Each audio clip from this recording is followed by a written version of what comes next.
നല്ല ഈന്തപ്പഴം മിക്സ് ചെയ്ത കായ്പ തിന്നിക്കണം നിങ്ങൾ, അതും 10 റുപ്യക്ക്. ഇല്ലെങ്കിൽ സ്പോട്ട് പിടിച്ചോളി. നമ്മളെ വയനാട് ചുരത്തുന്നതിന് മുന്നേ വെസ്റ്റ് കൈതപ്പൊയിലാണ് കേട്ടോ ഈ ഒരു ലൊക്കേഷൻ വരുന്നത്. നമ്മളെ സ്വന്തം ഉണ്ണിയേട്ടൻ്റെ ചായക്കട. ഹായ് ഗേയ്സ്, അലിയാറാണേ. നമ്മൾ ഉണ്ണിയേട്ടൻ്റെ പോലെ തന്നെയാണ് കേട്ടോ അവിടുത്തെ ആ ഒരു കായ്പത്തിൻ്റെ കഥ. വളരെ സോഫ്റ്റാണ്. കൂടുതൽ കടികളൊന്നും പ്രതീക്ഷിച്ച് ആരും അങ്ങോട്ട് വരരുത് കേട്ടോ. കാരണം അവിടുത്തെ ആ ഒരു കായപ്പും ആ ഒരു പരിപ്പോടും തന്നെ വേറെ തന്നെ മൂടാണ്.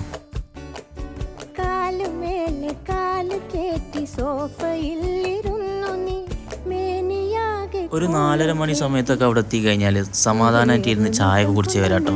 അതല്ല നമ്മളൊരു 5:30 ആ ഒരു സമയത്തൊക്കെയാണ് എത്തുന്നുണ്ടെങ്കിൽ കായപ്പത്തിൻ്റെ പൊടി പോലും കിട്ടില്ല. അത്രത്തോളം തിരക്കും കാര്യങ്ങളൊക്കെ ഉണ്ട് അവിടെ.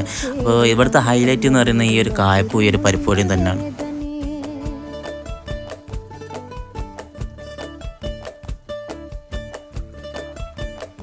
ശരിക്കും ഉണ്ണിയേട്ടൻ്റെ ചായക്കട നല്ലോട്ടെ ഇതിന് പറയണ്ടേ, സമാധാനത്തിൻ്റെ ചായക്കട എന്നാണ്. കാരണം ഇവിടെ നിന്നൊരു ചായയും ആ ഒരു കായപ്പം തിന്നും കിട്ടുന്നൊരു ഫീൽ ഉണ്ടല്ലോ, അത് വേറെ തന്നെയാണ്.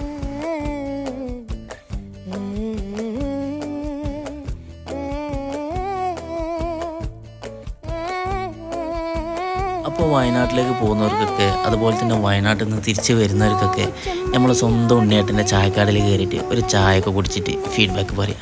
ബൈ.